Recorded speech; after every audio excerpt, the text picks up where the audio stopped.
জাতীয় সরকারের ধারণা জনগণের হাতে রাষ্ট্রের অধিকার আর মালিকানা ফিরিয়ে দিতে প্রয়োজনীয় একটি অবাধ, সুষ্ঠু, নিরপেক্ষ, অংশগ্রহণমূলক নির্বাচনে গণতান্ত্রিক শক্তির জয়লাভ।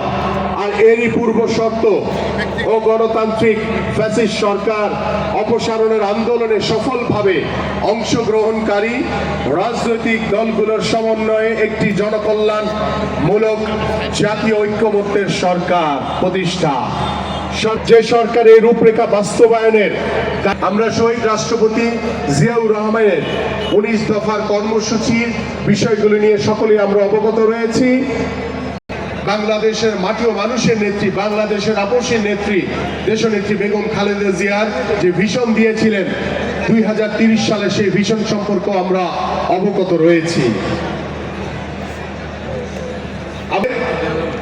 রাষ্ট্র পরিচালনার জন্য যে বিষয়গুলি অত্যন্ত গুরুত্বপূর্ণ তার ভিতরে অন্যতম হচ্ছে সাংবিধানিক সংস্কার, 2 নম্বর হচ্ছে প্রশাসনিক সংস্কার, 3 নম্বর হচ্ছে জনকল্যাণ বিষয়ক সংস্কার, 4 নম্বর হচ্ছে অর্থনৈতিক ও বাণিজ্যিক বিষয়ক সংস্কার।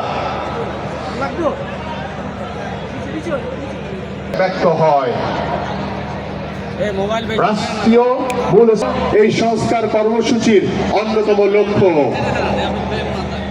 প্রধানমন্ত্রী সময়সীমা সুনির্দিষ্টকরণের মাধ্যমে একক ব্যক্তি নির্ভর রাষ্ট্র পরিচালনার সুযোগকে প্রতিহত করার প্রচেষ্টা রয়েছে এই সংস্কার প্রস্তাবনায়।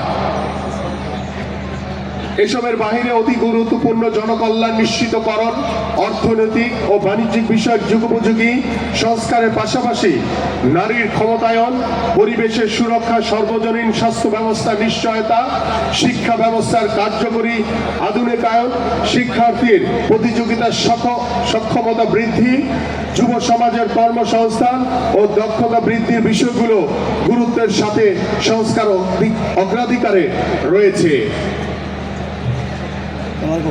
যৌক্তিক সংশোধনী সংযুক্ত করেছে।